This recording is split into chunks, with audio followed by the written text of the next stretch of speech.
Menteri Bertemai Ketenat Community and Rural Development ke Sorkar Jela, Baderu UMLA ke Jirang, ba Sostinus Sotun, ula ong ba kadai ke Jing Trang Jong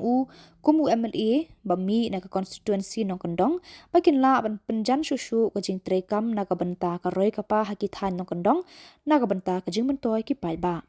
Menteri Habakran berkilar pathai kubor ulapan paru ke jenis ngongu ya Menteri Rangba ubala ailat ya kumu wei neki MLA ke Ribhoi distrik pan mi khmat ke distrik haka kunhun Menteri ke Sorkar Jela.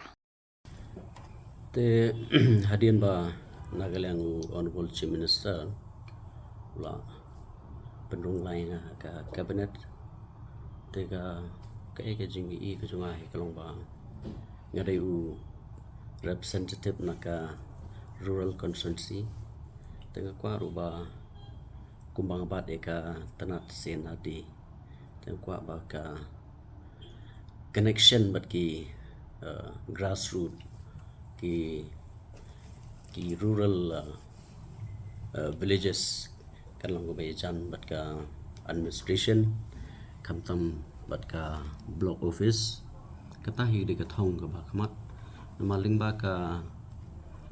connection lene kata ka service ka ba ngilaban pej benia ngilaban ai yeki pai ba kanong ka ba kaban pen mentoy bat ki pai ba he no kondong kamtam kindon yeki jing sohun bat ka thong hi jong ko sarkar hi ka dei kum tai ro na do Honorable Chief Minister ki ka connection lene kata ka administration ka bajan bat ki pai ba ka dei ka thong ba matam kalian update tang kalian jonga kumu MLA ba mikmat na ka Jirang constituency kepada po ka Ribhoi district Brokawai ringkat bat ki MLA hi na ka Ribhoi district ni penpaw ki jing sokumen bat ka jing songo eu Honorable Chief Minister ba na kalian jong Honorable Chief Minister la jet uway na ki no mikmat na ka district ka jungi na Ribhoi district ban dan lang ka cabinet te kalong kai ka ba pentkemen tang nam ta ki pai ba nya ka constituency ka jungi nei ka district hi Brockway mar barbor hi ki pai ba ki badan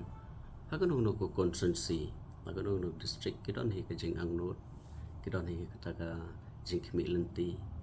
ba minister ka sarkar kan